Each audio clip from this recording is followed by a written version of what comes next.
ओ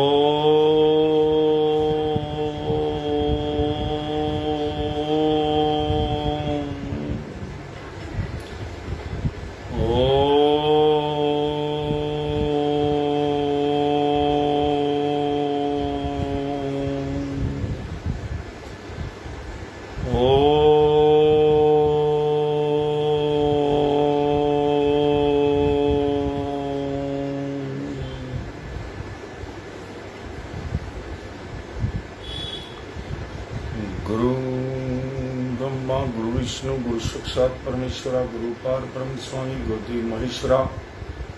तुमेव माता च पिता तुमेव बंधु च सखा तुमेव विद्या च तर्वण तुमेव मम देव देवो वंदो चरण सरोज गुरु मुझमंगलागार जैसे वतन रोक्या भवसागर से पार। गुरु जी के सिमरण मात्र से नाशत विघ्नता से सर्वप्रम में धावत है सत्संग। आप प्रगटे जगत में जीव का निस्तार ने शब्द नाव बनाए सुंदर जीव का उतारने। नम्रता और दीनता से भेंट सतगुरु लीजिए मैं हूँ शरणागत तुम्हारो दास अपना कीजिए। बोलो जयकारा बोल मेरे श्री गुरु महाराज की जय। बोल साचे दरबार की जय। बोल आनंद गंधवासी भगवान की जय। आज 19 जून 2022 अमृतवाणी सेवा ट्रस्ट एवं हरिहर सत्संग मंडल की तरफ से दैनिक सत्संग का कार्यक्रम शुरू करते हैं। अमृत वचनों के साथ, महापुरुषों के वचनों के साथ, इन्हीं वचनों ने ही चल के हमें जो है जिंदगी में सब कुछ बताना है। बड़ी दिनों से सत्संग के अंदर हम जिक्र करते हैं, कोई भी इधर उधर की कहानी वगैरह हम नहीं सुनाते, ब्रह्म ज्ञान में हम नहीं डालते, क्योंकि ये सब चीजें बाकी जो हैं सब ब्रह्म ज्ञान है। बस एक बात याद रखनी है, जो किसी ने अपने पूछा कि दुनिया में सबसे उत्तम ज्ञान क्या है, तो यही कहा गया। उन्होंने तो श्लोकों में बताया, तो मैं तो आपको वैसे ही बता देता हूँ कि गुरु की आज्ञा में चलो। बस दुनिया में यही सबसे उत्तम रास्ता है, तरीका है। जिनको सतगुरु मिल चुके हैं, महापुरुष जो हैं, जिनको पूर्ण सतगुरु धनी सतगुरु जो हैं वो मिल चुके हैं, अपना उन्होंने आपने नाम दान ले रखा है। अब आप अपना जो है नाम जपो, दर्शन करो, आज्ञा में चलो। ये दुनिया में सबसे बड़ा जो है ज्ञान है। कितनी कथाओं के अंदर हमने आपको बता दिया है कि लोक भी है और परलोक भी है। अगर लोक है तो परलोक भी है।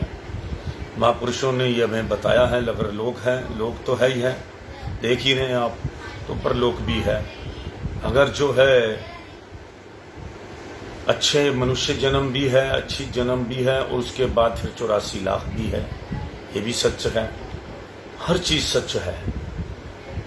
ऋषि मुनियों ने इतने, हमारा तो जो है अब जो भटके हुए लोग हैं, अभी भगवान चाहता ही नहीं कि उनको ज्ञान मिले,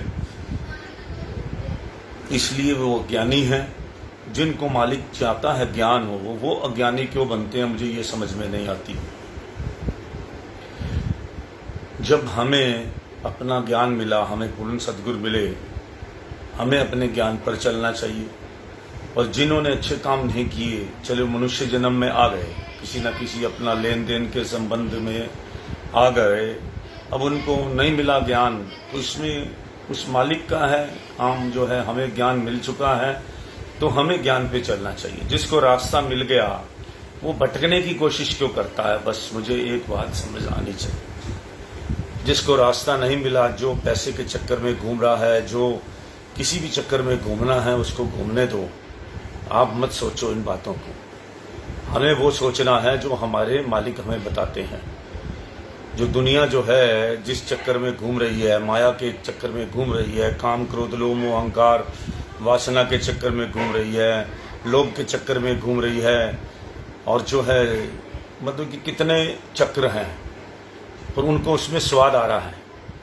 जब हमारे महाप्रभु ने हमें अपना रास्ता, हमारे परमहंस जी महाराज जी ने अपना सुंदर दरबार, सुंदर रचना हमें दी है, हमें अपना गुरु दिया है, अपने जो है खुद अपने जो है परमात्मा हमें मिले हैं, साक्षात परमात्मा मिले हैं, उसके बाद हम भटके तो हमारी बहुत बड़ी गलती है। हमें अपने आप पे थोड़ी नाराजगी होनी चाहिए कि हमें सब कुछ मिलने के बाद दूसरों के ज्ञान को मत देखो। माँ ज्ञानी जो है, जिनको ज्ञान नहीं है, हाँ उनको कोशिश करो कि आप अपने रास्ते पर ले आओ। जो जिनको समझ नहीं है, जिनको अभी अच्छा भगवान का रास्ता नहीं पता, लोगों को भगवान के रास्ते के बारे में लोग भटके हुए हैं, सबके पास भ्रम ज्ञान है। कोई कहता है हमारा भगवान ऐसा है, कोई कहता है भगवान हमारा ऐसा है। अबे भगवान तो सबका मालिक तो एक है, और सबका मालिक एक है, सबका सिस्टम एक है, नाम जपने का तरीका एक है।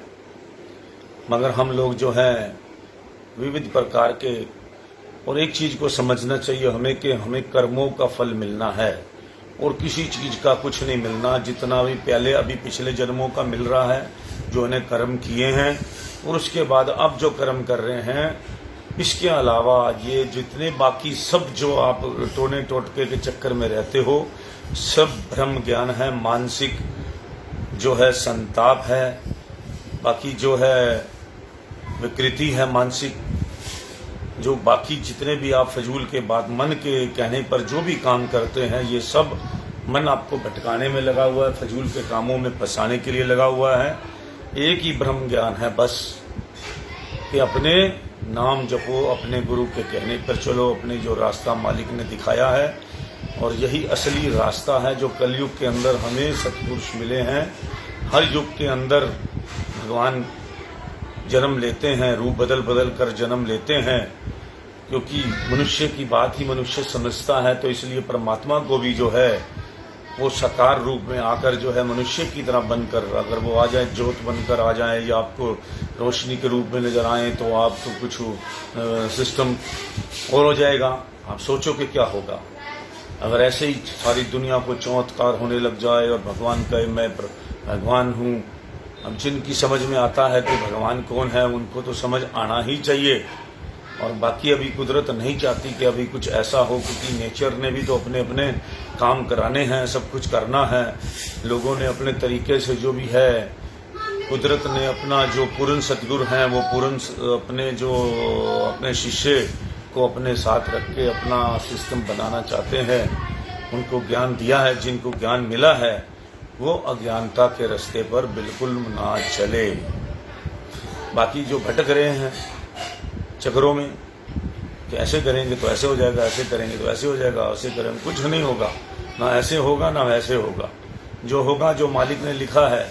हमारी रोटी भी तय है, सारा दिन के अंदर हमने खाना क्या है, कब बुखार आएगा ये भी तय है, कब प्रॉब्लम आएगी ये भी तय है। 10 आदमी घूमते हैं इकट्ठे, आप लोग एक ही जगह पर घूमते हैं, एक ही जगह सब जाते हैं, समझ लो पहाड़ पे जाते हैं, उसमें एक आदमी बीमार हो जाता है, 9 को बुखार नहीं होता।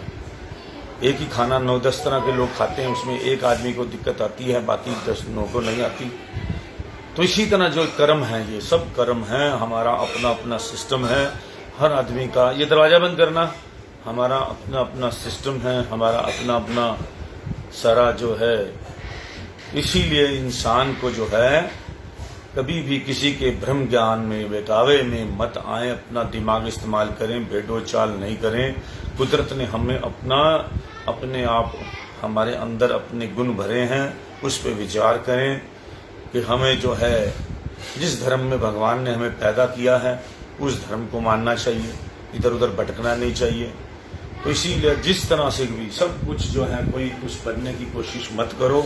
जो कुदरत ने हमें बनाया है उसी रूप को में रहो, और उसमें हमें अपने आप को सुधार करना चाहिए। कोई हमें बुरी बात लग रही है अपने आप के अंदर कि हमें झूठ बोलने की आदत है, हमें ये काम करने की आदत है, हम इस चीज़ से बंधे हुए हैं, तो ये सब अपने बंधन को बंद कर दो। आजाद किसको कहते हैं? कुदरत के साथ अपना, कुदरत जो है किसी को भी बंधन में नहीं बांधती, उसने आजाद रखा हुआ है। मालिक ने आप हर काम अपनी मर्जी से करते हैं कि नहीं करते? तो फिर आज़ाद है ना। तो भक्ति करने के लिए भी आज़ाद होने हैं आप, पाठ करने के लिए भी आज़ाद हैं। आपको किसी ने बांध थोड़ा रखा है। आप करिए, भगवान का नाम लीजिए, मालिक का नाम लीजिए।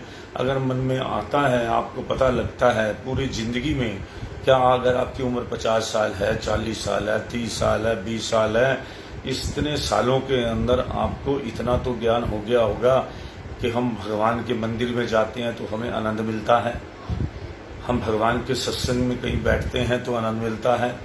अब बड़े बड़े चैनलों में जो आप कथाएं सुनते हैं तो वो ऐसे थोड़ा बैठे रहते हैं, उनको किसी चीज़ का रस आ रहा है ना, बिना रस के तो कुछ नहीं होता। और जो असली रस में लग चुके हैं, जो भगवान के जो नाम में, नाम का रस जो है, असली में जो सबसे बड़ा रस है दुनिया का, वो है नाम का रस। जब आप नाम जपना शुरू करेंगे, और वो नाम जपना नहीं है, नाम तो अपने आप जपता है, ना में जीवा हिलानी पड़ती है, ना में कुछ नहीं, हमारे अंदर तो नाम चल रहा है।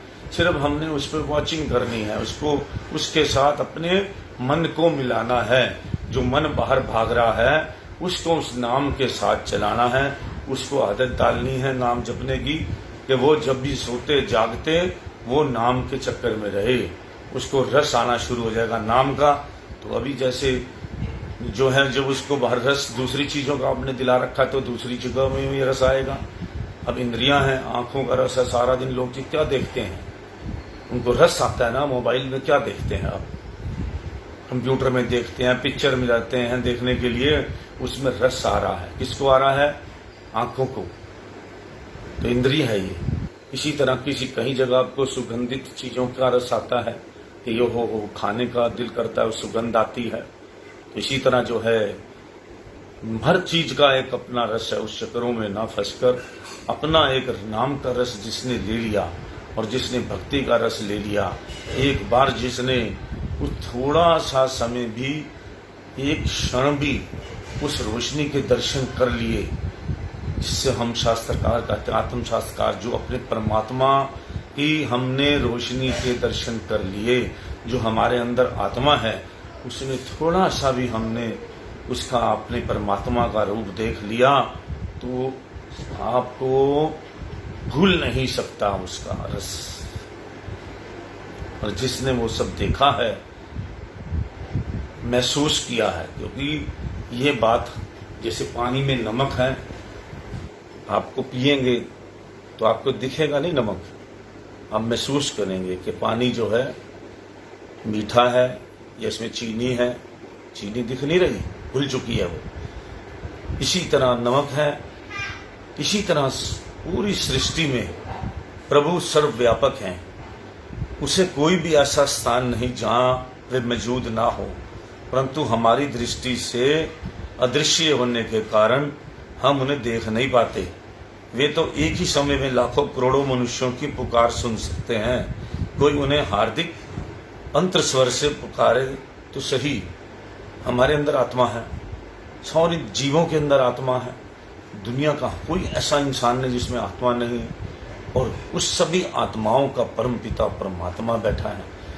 वो अपना जो है, जिसकी आत्मा उजागर है, उसकी आत्मा जो है, उसको सब कुछ परमात्मा की आवाज़ सुनाई देती है। और जिसके मैल चढ़ी है, जन्म जन्म का उस पर मैल है, कई जन्मों की मैल है, वो मनुष्य जन्म में आ तो गया किसी तरीके, लेकिन अब उसको जो है अपनी आत्मा की आवाज़ सुननी चाहिए।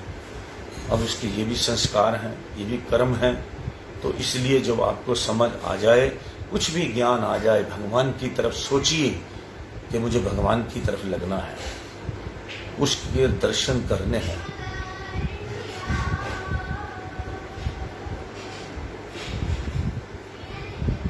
शुद्ध हृदय वाला प्रभु के पल पल में दर्शन करता है, परंतु वह कह नहीं सकता कि प्रभु ऐसे हैं, क्योंकि वह अवर्णनीय हैं। भगवान के रूप को आप देख नहीं सकते, लेकिन वो महसूस कर सकते। आपको कहा है ना कि परमात्मा कैसा है, क्या है, महसूस कर नहीं सकते आप। और वो जो है कि भगवान के दर्शन किए हैं, उसका बताना नहीं चाहिए, लेकिन भगवान है, बहुत बार दर्शन होते हैं भगवान के। जो भगवान की तरफ चलने वाले हैं उनको दर्शन ही दर्शन होते हैं, और टाइम दर्शन होते हैं। सिर्फ उनका ध्यान भगवान की तरफ होना चाहिए, तो भगवान का ध्यान भी आपकी तरफ होता है। वो भी जब जब दर्शन देता ही रहता है, आपकी परीक्षा लेता ही रहता है कि मुझे पहचाना कि नहीं पहचाना, वो किस रूप में आए, ये हमें उस टाइम पता लगता है जब वो दर्शन देके चले जाते हैं। पता लग जाता है कि ये प्रभु आए थे, दर्शन देके चले गए, हमारे से कुछ काम करा के चले गए, या हमारा कुछ काम करके चले गए। भगवान भी अपने सेवक से समय समय पर जो है मिलते रहते हैं। जो सच्चा सेवक होगा उसको भगवान समय समय पर हर हालत में मिलते रहेंगे। ये हो नहीं सकता कि भगवान उसको ना मिले। अगर सेवक भगवान को याद कर रहा है तो भगवान भी जो है उनको किसी ना किसी रूप में आके, किसी ना किसी तरीके आके, चाहे वो सपने में आके आपसे मिले, आपकी बात पूरी आपसे बात करेंगे, और साक्षात में भी आपका कोई काम अटका होगा तो वो भी खुद आकर करेंगे। आपको अचंभा होगा कि कुदरत ने कैसे कर दिया ये काम, असंभव काम को। ये जो मालिक का नाम लेते हैं हम महसूस करते हैं, हमारा ऐसा अनुभव है। और जो है, और मालिक बहुत दुनिया शेयर करती है कि भगवान ने हमें ऐसे दर्शन दिए, हमें ऐसे दर्शन दिए, हमें इस रूप में दिए। जो सच्चे मन से कहीं भी जाता है, चाहे आप घर बैठ के दर्शन कर लें, और चाहे केदारनाथ चले जाएं, और चाहे अमरनाथ चले जाएं, अगर भगवान के साथ सच्चे मन से आप जुड़े हुए हैं तो आपको घर बैठे ही कुदरत दर्शन देगी। और केदारनाथ बाबा के दर्शन घर बैठ के ही हो जाएंगे। वैसा वातावरण ही आपको अपने आप ही सब मिल जाएगा। जब सोच होगी ना आपकी उधर, आप रात को कुछ और देख के सो रहे हैं, दूसरी भर की दुनिया भर के ख्याल आपके कहीं हैं, वासनाएं कहीं चल रही हैं, तो आपको दर्शन कैसे होंगे? जब भगवान के बारे में सोचोगे, अपने मालिक के बारे में सोचोगे, और मालिक आपको अपनी गोद में बिठाकर अपनी गोद में सुला देंगे अपना। आप कहिए ना भगवान को, मुझे नींद नहीं आती, जिनको नींद नहीं आती, कि भगवान मुझे थोड़ा सा एक, जिसका माँ नहीं है तो माँ जैसा प्यार दो, जिसको बाप का प्यार चाहिए उसको। अगर आप भगवान को माँ बाप मानते हैं, अभी हमने क्या पढ़ा, गुरु ब्रह्मा गुरु विष्णु गुरु साक्षात परमेश्वरा गुरु परब्रह्म स्वामी गुरुदेव महेश्वरा, तुमेव माता च पिता तुमेव बंधु च सखा तुम्हें विद्या च धनु। माता पिता भी मान लिया, सब कुछ मान लिया। ये सिर्फ मंत्र नहीं गए, इसको सिर्फ ऐसे यूज मत करो एज ए मंत्र। सचमुच अगर हम माँ बाप मानते हैं, आप कभी भगवान के साथ सच्चा प्यार करके देखो तो आपको माँ का प्यार भी मिलेगा, बाप का प्यार भी मिलेगा। आप अपने आप को अकेला फील नहीं करोगे जब आप अपना उसको समझोगे, अपने साथ देखोगे, तो आपको अपने साथ ही भगवान पाएंगे। प्रेम में, भगवान के प्रेम में, भगवान को जिस रूप में मानो, भाई बहन। हमारी नानी जी थे, सारी जिंदगी उन्होंने अपने हनुमान जी को अपने साथ रखा, सारी जिंदगी। उनका कोई भाई नहीं था, और वो जो है छोटे होते ही उनके माँ बाप ने उनको सिखाया कि आपके जो है भाई नहीं है, कोई बात नहीं, किसी को मानने की जरूरत नहीं, आप हनुमान जी को अपना भाई मानो, उन्हीं को अपना राखी बांधा करो। हमारी नानी जी ने सारी जिंदगी राखी बांधी हनुमान जी को, और जब उन्होंने अपना शरीर छोड़ा तो हनुमान चालीसा का पाठ चल रहा था। जब उन्होंने शरीर छोड़ा और उनका चेहरा पूरा हनुमान जी जैसा बन गया, मैं खुद वहाँ पे मौजूद था। तो मैंने जिंदगी में पहली बार देखा कि कैसे भगवान उसके अंदर जाकर रूप बनाते हैं अपना। ऐसे ही चेहरा बना दिया भगवान ने उनके, और हम सबको उस रूप में जाकर दर्शन करा दिए, जितने भी हम लोग हनुमान चालीसा पाठ बैठ के पढ़ रहे थे। तो ये तो है, जिस रूप में भी भगवान को आप मानोगे, जिसके अभी भगवान ने हमारे ग्रंथों में लिखा हुआ है, मैं अपने पल्ले से कुछ नहीं कहता, हमारे ग्रंथों में लिखा है कि जिसका कोई नहीं है, जो अपना किसी को भी नहीं मानता, जो सिर्फ 84 लाख के चक्करों में फंसता है, जो किसी चीज को भी नहीं अपना, कोई किसी का कोई है ही नहीं, भगवान को मानता, नास्तिक कहते हैं जिसको। वो कौन से लोक में जाता है? नास्ती लोग 200% 84 लाख की जोनियां काटते हैं। जो भगवान नहीं है जी, वो नहीं है, दिखाओ कहाँ है, मैं कर्म को मानता हूँ। कई लोग कहते हैं मैं कर्म को मानता हूँ। तो भाई ठीक है, भगवान भी तो कहता है कर्म को मानो, कर्म करो ना फिर अच्छे। आप कहाँ कर्म को मानते हैं तो फिर कर्मों का फल मिलेगा आपको। आप किसी रूप में मानो, फिर आपको उसी तरह 84 लाख जोनियां। कर्म क्या है? कर्म मैंने ऐसे देखा करते हुए कि वो अपने परिवार को कर्म कहते हैं। इनको रोटी पानी खिलाना है। अब वो बूढ़े हो गए हैं तब भी कहते हैं जी मैं हूँ, काम कर रहे हैं। 80 साल का इंसान भी काम कर रहा है, वो भी कहता है मैं कर्म को मानता हूँ। कर्म करो, फिर अच्छे काम क्यों नहीं? वो पैसे को फिर कमा रहे हो, फिर किस काम का आएगा? वो साथ तो जाएगा नहीं आप। फिर आपका जो है, आप कर्म मानते रहोगे, भगवान को बिल्कुल नहीं मानोगे। कोई भी, मैं बहुत सारे लोगों को जानता हूँ जो मंदिर में भी नहीं जाते, जो किसी को भी नहीं मानते। और कहीं कहते हैं जी मैं माँ बाप को मानता हूँ, फिर माँ बाप तो कभी नहीं कहते कि तुम चोरी डाका डालो। कहीं मैंने ऐसे भी लोगों को भी, मैं आपको बताया, मैं भ्रमण करता रहता हूँ। मैं इस देश में भी एक सन्यासी का तरह जीवन जीता हूँ। मुझे सबकी बातें सुननी है। मैं पत्रकार भी हूँ, मैं सब समझता हूँ, मुझे सब कुछ समझना भी है। मैंने इस सृष्टि को समझा है, पत्रकार बन के भी समझा है, एक सन्यासी बन के भी समझ रहा हूँ, एक परिवार बन के भी समझ रहा हूँ। सब कुछ लेन देन का संबंध है, ना कोई सगा है, ना कोई संबंधी है। सब हमारे पिछले जन्मों के कर्म हैं। अगर किसी का बच्चा नहीं होता तो इसका मतलब ये नहीं है क्योंकि कर्म खोटे हैं या क्या है। उसके कर्म में लेन देन लिखा नहीं है, कुछ ऐसा कर्जा नहीं है, उसके सिस्टम में कर्जा नहीं है। और जिसका कर्जा देना तो वो लेने वाला तो अपने आप आ जाएगा। हर हालत में लेने वाला आपके पास आ जाएगा, आपके घर में जन्म ले लेगा। आपका अपने बच्चे से बड़ा प्यार है, लगाव है, कुछ है, फिर क्या होगा? अभी मैं आपको ऐसी ऐसी घटनाएं सुना दूं जो भगवान मुझे दिखाता है तो मुझे पहले पता होता है। कई चीज़ों का भगवान बड़ा एहसास करा देता है कि अब कुदरत ये सोच रहा है। जब कुदरत का सोचना आप समझ लोगे कि कुदरत इस टाइम आपके लिए क्या सोच रही है। पहले भगवान प्रैक्टिस कराता है उसी लाइन की जिस लाइन में आपको डालना होता है। लोग मुर्दा घर में काम करते हैं, पोस्टमार्टम करते हैं, उनको पहले से ही उस चीज़ का दिमाग तैयार कर दिया जाता है कुदरत की तरफ से कि तुम्हें यह काम करना है। एक हार्ट ऑपरेशन वाले को पहले उसकी बुद्धि वैसे बना दी जाती है, कुदरत करती है, हम नहीं करते।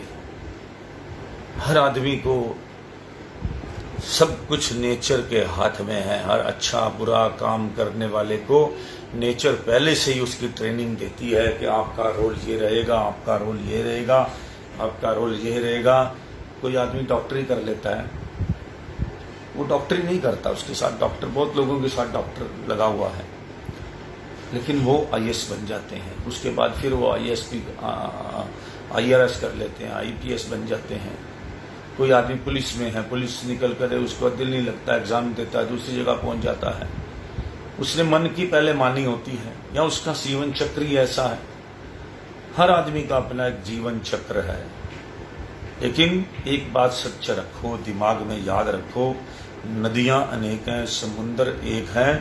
सभी को लास्ट में, सभी आत्माओं को सभी के साथ, सभी ने उसी में मिल जाना है। तो ये जो है तरीका है कुदरत का। शुद्ध हृदय वाला प्रभु के पल पल में दर्शन करता है, परंतु वह कह नहीं सकता कि प्रभु ऐसे हैं क्योंकि वह अवर्णीय है। माँ पापी भी गुरु शब्द के अभ्यास से पवित्र आत्मा बन सकता है। यह नहीं कि आपने पाप किए हैं तो आप जो है पवित्र नहीं बन सकते। जो नाम जपो, और ये बहुत सारे उदाहरण हैं।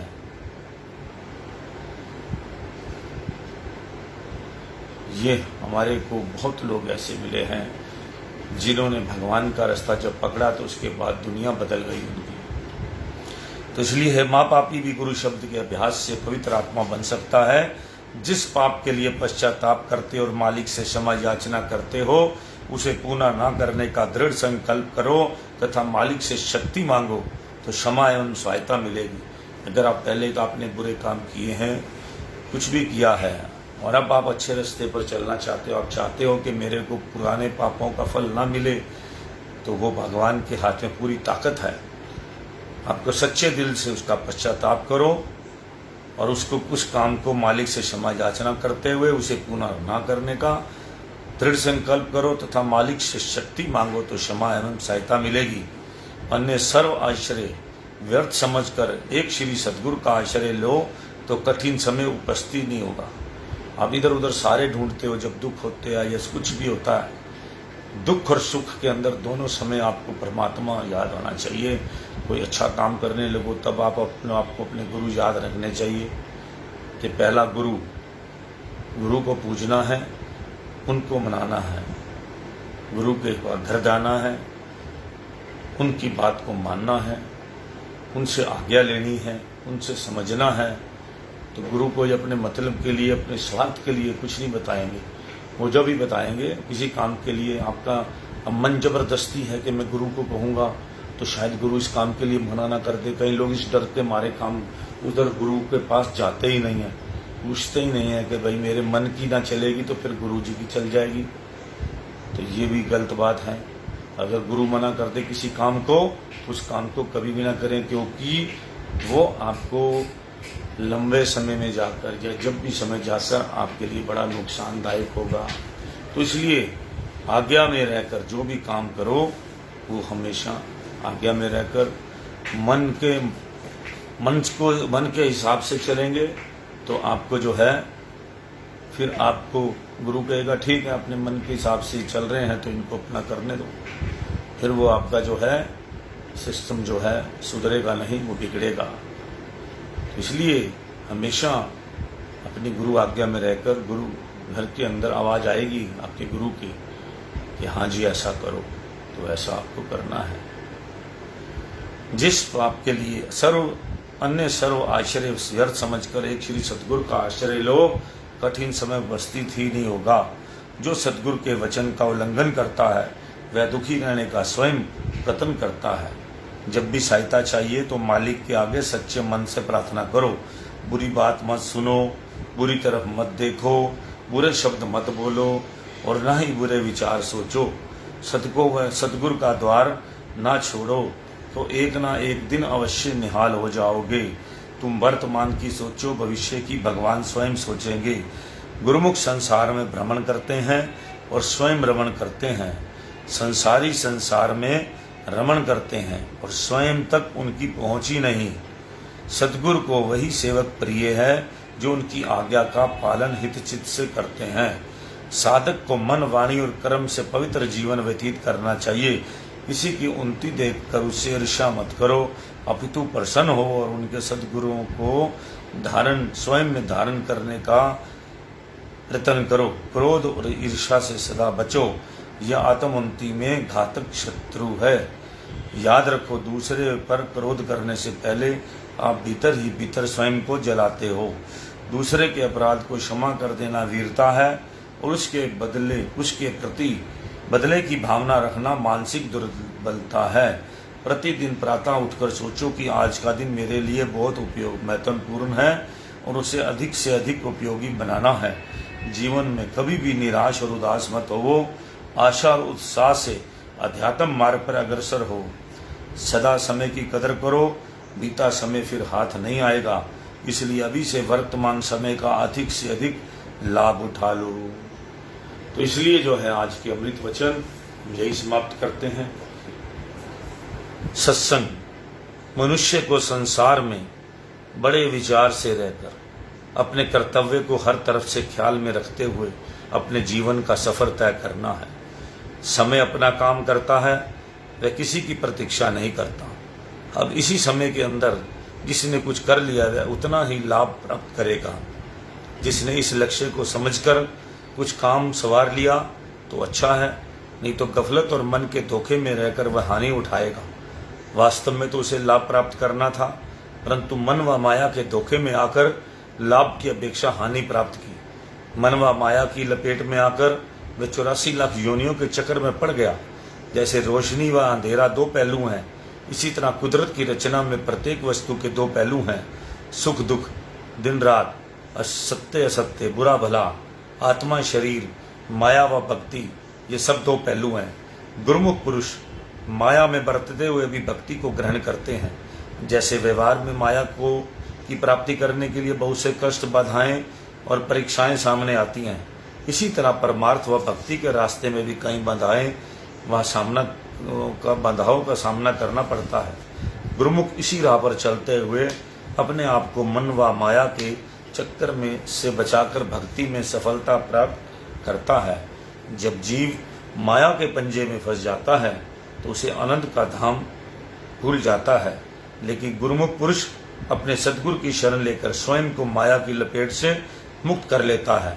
जबकि मायावी जीव काम, क्रोध आदि पुरुष दुश्मनों के पंजे में आकर दुखी रहते हैं। यदि गफलत में समय बीते और रूह को मुक्त ना करा सके तो कितनी हानि है। केवल यह नहीं कि जिंदगी के पूरे दिन पूरे करने हैं, खाना पीना पहनना और समय गफलत में गवा देता है। जिसने मालिक की प्रसन्नता प्राप्त नहीं की, उसने माया के चक्कर में समय व्यर्थ गवा दिया और कुछ लाभ प्राप्त ना किया। कुदरत की तरफ से ऐसा अच्छा संयोग मिलने पर भी यदि गफलत के कारण माया का दबाव पड़ गया, माया ने ताकत पकड़ ली, तो परिणाम खराब होगा। डालना तो माया पर दबाव है, यदि माया ने दबाव डाल दिया तो अत्यधिक हानि उठानी पड़ेगी। सत्पुरुष तो यही चाहते हैं कि वह कौन सा सौभाग्यशाली समय होगा जब जीव इस माया के घेरे से आजाद होगा। आया तो था माया से स्वतंत्र होने के लिए तथा मालिक की भक्ति के लिए, परंतु बन गया माया का गुलाम। मालिक के दरबार में ऐसा नियम नहीं है कि किए हुए कर्मों का फल न मिले। कोई इन किए हुए कर्मों के फल से गाफिल ना रहे, वह तो कुदरत अवश्य देगी। संत महापुरुष इसी बात पर जोर देते हैं, चाहे कोई माने या ना माने। माया एक तिलकनबाजी है, एक बार पांव फिसलना तो बहुत गहरे खड्डे में जा गिरेगा, जिसने निकलना बहुत कठिन है। इस रास्ते में माया से पीछा छुड़ाना है, माया को पीठ देकर भक्ति प्राप्त करने का प्रयत्न करना है। इन सब पर नजर रखते हुए सद्गुरु के वचनों पर आचरण कर जीवन का कल्याण करना है। उदाहरणतः एक यात्री जब जंगल में चोर डाकुओं से घिर जाता है, उस समय उसके परिवार, धन दौलत कुछ भी याद नहीं आता, केवल वह अपनी जान बचाता है। इसी प्रकार सुरति, मोह, लोभ, अहंकार आदि शत्रुओं से घिरी हुई है। यह श्रुति शरीर, मन, इंद्रियों के बंधन में करोड़ों गुना अधिक आई हुई है, लेकिन जीव को पता नहीं चलता। इसे सद्गुरु के शब्द की कमाई के द्वारा आजाद करना है। संत महापुरुष जो कि त्रिकालदर्शी परम चेतन शक्ति हैं, वे ही सब कुछ जानते हैं। जीव इस जन्म में आजाद हो गया तो अच्छा, नहीं तो बहुत भारी बंधन में पड़ जाएगा, जिससे निकलना मुश्किल होगा। यह कोई रेलगाड़ी की यात्रा नहीं कि एक रेल के निकल जाने पर दूसरी गाड़ी पकड़ लेंगे और सफर तय हो जाएगा। रूहानी मार्ग में तो जन्म जन्म का अंतर पड़ जाएगा।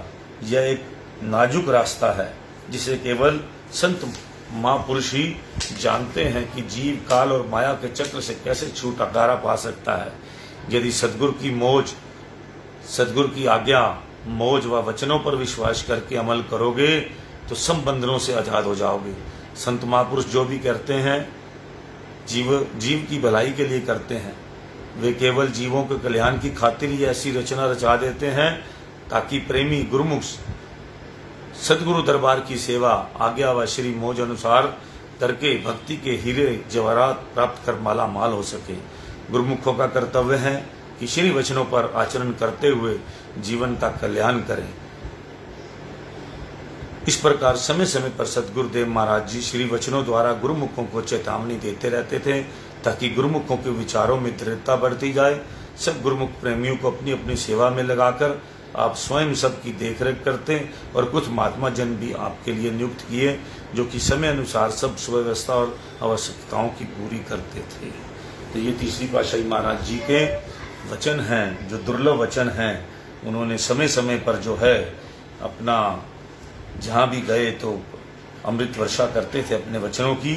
तो ये हमने आपको जो अपना कुदरत के आंचल में खड़ा हूँ मैं भी दामन पसारे, सुन लो पुकार है मांझी, बेसहारों के हो सहारे, हम भी ढूंढ कांटों के बने जन्मों से प्रभु प्यारे, करो कृपा की एक दृष्टि लगा दो हमको भी किनारे। तो ये जो है अपने मालिक से सच्चे दिल से अपना जो है नाम का सिमरन जो है हमेशा करते रहें। कलयुग केवल के पास नाम की सबके पास नाम का जो है वो पूरा भगवान अपने महापुरुषों ने हमें सब तरीका समझाया नाम जाप का। उस तरीके अपना बैठकर अपने नाम का सिमरन करते रहें, आदत डालें। जब भी आप खाली हों नाम जपें। ये जरूरी नहीं है कि आपने कहाँ जपना है, वैसे तो 2 समय तो निश्चित कर लें कि एक कोशिश यही है। जैसे चतुर्पाशी महाराज जी के पास किसी सेवक ने कहा, छोटी सी बात होती है लेकिन ये बड़ी प्रभावशाली बात होती है, जो मैंने भी पूछी थी।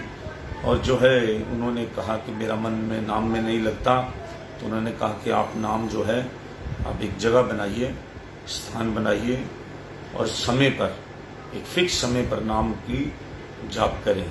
सुबह अगर आपने 7 बजे का बना रखा है तो 7 बजे करें, शाम को 7 बजे बना रखा है तो शाम को करें। एक फिक्स टाइम जाप करें, आपका उधर ध्यान लगना शुरू हो जाएगा। जिसका ध्यान नहीं लगता, त्रिकुटी में ध्यान लगाकर अपने सदगुरु को यहाँ विराजमान करे त्रिकुटी में, और फिर सदगुरु जो है हमें धीरे धीरे अपने सारे लोग का जो है हमारे रहबर बनकर जो है पूरे हमारे सभी जगह हमें धीरे धीरे जैसे हमारी कैपेसिटी होगी हमें आगे बढ़ाते रहेंगे। यही तरीका महापुरुषों ने हमें सिखाया है। हम आंख बंद करके बैठे ही नहीं, हम अंदर देखें ही नहीं, अपनी ज्योत को जो दर्शन करने की कोशिश ही ना करें, तो बताइए कि फिर हमारा ध्यान कैसे लगेगा। हमारा जो है हम तो सिर्फ ऊपर की पढ़ाई करे जाएंगे, दवाई जेब में होगी और खाएंगे है नहीं, तो डॉक्टर ठीक कैसे करेगा। हम जिस रास्ते पर चलना है, जहाँ पहुँचना है, उसका तरीका मैंने अभी आपको जो है जो महापुरुषों ने हमें समझाया है। श्वास के साथ अपना नाम का सिमरन करो, और जब श्वास के साथ नाम का चलने लग जाएगा आपका, तो आपका अपने आप ही सोते जागते नाम का चलेगा, और फिर सारा दिन आप आनंदित रहेंगे। आपके चेहरे पर खुशी रहेगी, ना चिंता रहेगी, ना शौक रहेगा, ना गम रहेगी, ना परेशानी रहेगी, क्योंकि आपके अंदर आनंद ही आनंद है, आनंद ही आनंद है। जय श्री जय सच्चिदानंद। आप सभी को राम राम।